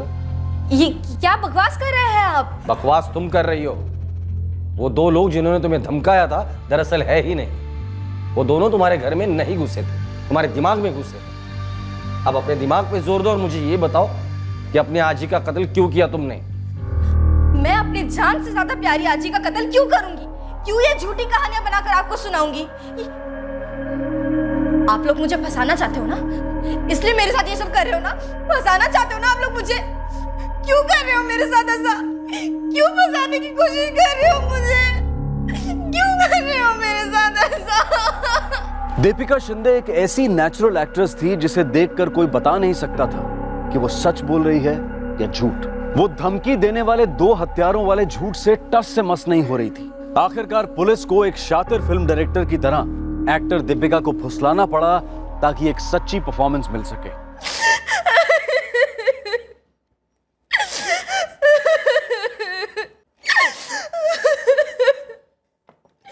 दीपिका, देखो मुझे पता है तुमने जो कुछ भी किया है बिल्कुल सही किया है। अगर तुम ये सब नहीं करती तो तुम्हारी जिंदगी में बहुत बड़ा नुकसान होता नहीं? देखो दीपिका, मुझे ये भी पता है जो कुछ भी हुआ है वो गलती से हुआ है। तुम्हारा कोई इरादा नहीं था पर हो गया। दीपिका, आई एम सॉरी, पर तुम्हारे पीठ पीछे मैंने कुछ किया है। क्या किया? आनंद लोखंडे। आनंद? क्या किया आपने आनंद के साथ? कुछ नहीं, पूछताछ की, बस एक सवाल पूछा और उसने कुछ कहा हमसे। क्या कहा आनंद ने? बताइए ना, क्या कहा आनंद ने? आनंद लोखंडे जब तक बोलने के हालात में है तब तक बोल दे सब कुछ। सर मुझे पता था कि दीपिका ने अपनी अजी का मर्डर किया सर। और मर्डर करने के बाद दीपिका ने तुम्हें फोन भी किया था। जी किया था सर। जिस पल पुलिस को शक हुआ था कि दीपिका झूठ बोल रही है, मनगढ़ंत कहानियां बना रही है, तब उन्होंने सच की खोज में उसके फोन रिकॉर्ड्स में झांका। दीपिका और आनंद लोखंडे नामक आदमी के बीच रोजाना कई दफा हुए कॉल्स के रिकॉर्ड्स मिले। सर दीपिका की चीखें सुनकर सुबह शिंदे के मकान मालिक विजय और रागिनी जब दौड़ के ऊपर गए तब 1:16 हो रहा था। उससे पहले दीपिका 1:03 पर इस आनंद लोखंडे से बात करी थी। उठाकर लेकर अब इस आनंद लोखंडे को। सर जब दीपिका ने मुझे फ़ोन करके बताया कि उसने अपनी अजी का मर्डर कर दिया है तो मेरे हाथ पे ठंडे पड़ गए थे सर। मैंने आजी को खत्म कर दिया, मारून टाकला तिला। अब हमारे बीच में कोई नहीं आएगा आनंद, कोई नहीं। हम आजाद है, फ्री। तुम्हें पता था मर्डर हुआ है, मर्डर किसने किया ये भी तुम्हें पता था। पुलिस को इन्फॉर्म करना जरूरी नहीं समझा तुमने? क्यों? सर मैं डर गया था सर, बहुत डर गया था सर मैं। आनंद लोखंडे? इस आनंद लोखंडे के लिए आपकी बेटी दीपिका ने अपनी दादी को मार डाला। हमारी जात अलग अलग है और हमारे में जात के बाहर शादी नहीं करते हैं। तो मैं हमारे में नहीं हूँ बाबा, मैं अपने आप में हूँ। और शादी तो मेरी आनंद से ही होगी। कैसे होगी? हाँ, तेरी शादी हमने कार्तिक के साथ नक्की कर दी है। जात और औकात दोनों बराबर। मेरी शादी मुझसे बिना पूछे तय कर दी। वाह रे वाह, क्या औकात और क्या साथ दिखाई है दोनों ने। दीपिका पहले बुरा लगेगा, बाद में भूल जाएगी उससे। तेरे को भी पहले बुरा लगेगा, फिर भूल जाएगी मुझे जब मैं भाग जाऊंगी आनंद के साथ। तेरी शादी कार्तिक से ही होगी और आनंद के साथ भाग के नहीं जाएगी तू। भाग जाऊंगी और वापस नहीं आऊंगी। जिस दिन भागेगी उसी दिन लौट के आएगी मेरा मरा मुंह देखने को। आई तू मेरे को मरने की धमकी देकर डरा रही है? और तू जो जात के बाहर जाके शादी करने की धमकी दे रही है, वो धमकी नहीं दे रही हूँ, जो बोल रही हूँ वही करूंगी। और तू जानती है मैं कितनी जिद्दी हूँ। और तू भी जानती है कि मैं तेरी आई हूँ। जैसे ही भाग के जाएगी ना, ट्रेन के आगे कूद जाऊंगी मैं। अब नक्की तुझे करना है, आनंद या तेरी आई।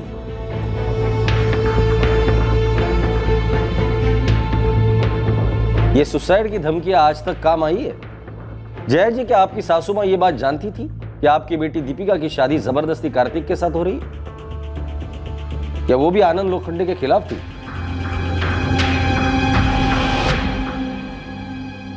देखो दीपिका, भूल जाओ कि मैं पुलिस वाला हूं, मुझे अपना बड़ा भाई समझो।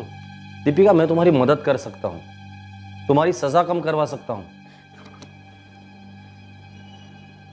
मैं आनंद से प्यार करती हूँ।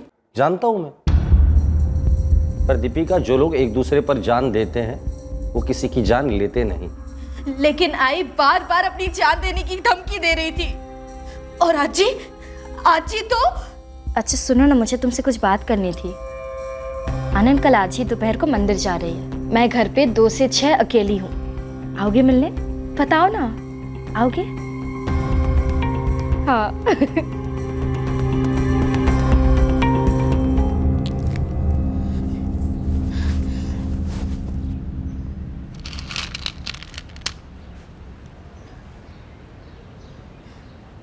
बेटा, सबसे बड़ा प्रसाद क्या होता है पता है?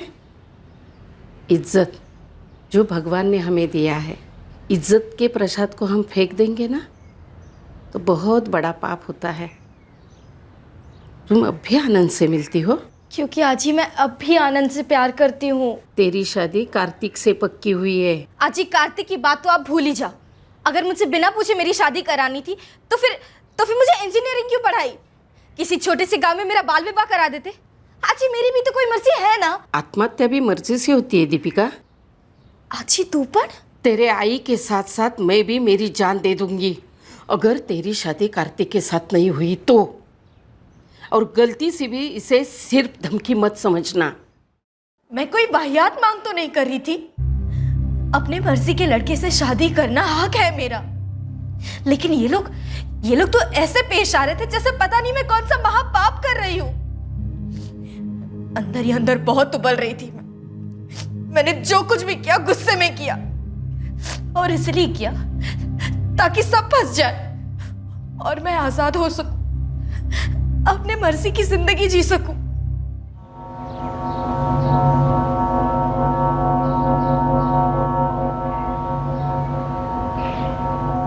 तो तुमने अपने आजी को मारने की पूरी प्लानिंग की थी?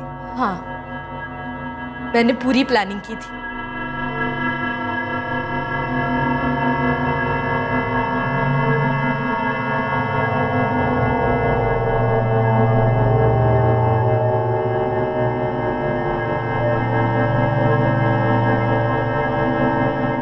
मैं बाबा और उस मालती के चक्कर के बारे में जानती थी।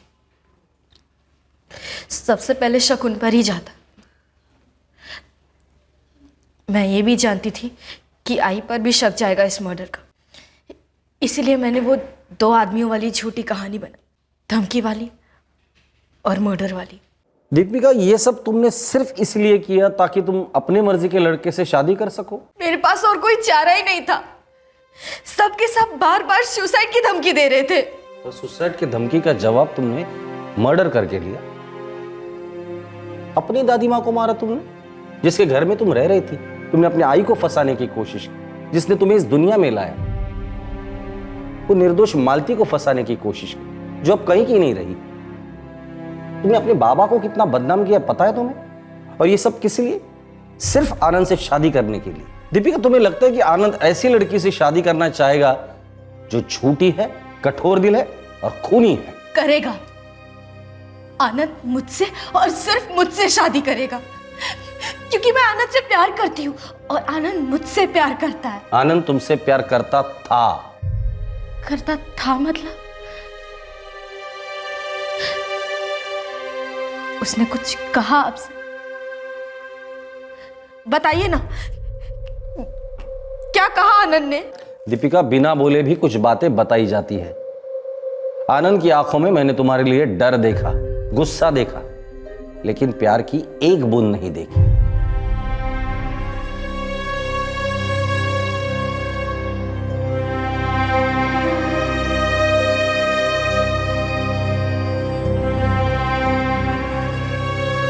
आई, पापा, आपका मिशन सक्सेसफुल हो गया।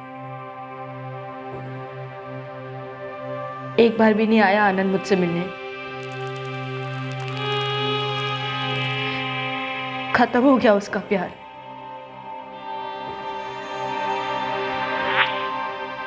अब मेरी शादी आनंद से नहीं होगी।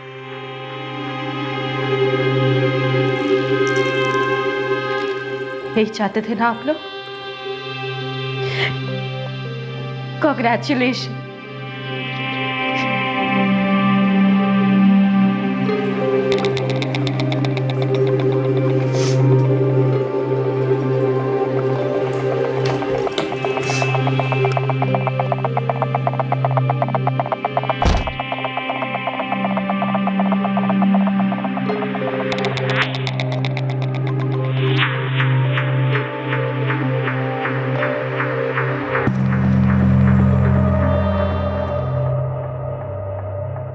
इंसानी सोच और जज्बात में एक इलास्टिक गुण होता है। आप उन्हें खींचो या जकड़ो, वो रिबाउंड वार करते हैं। लेकिन ये वार कितनी ताकत से होगा, कब होगा, किस पर होगा और कैसे होगा, ये नहीं पता होता। और ये पता ना होना सबसे ज्यादा खतरनाक होता है। दुर्भाग्यवश दीपिका के जज्बात को उसके माँ बाप और उसकी दादी माँ ने खोटा।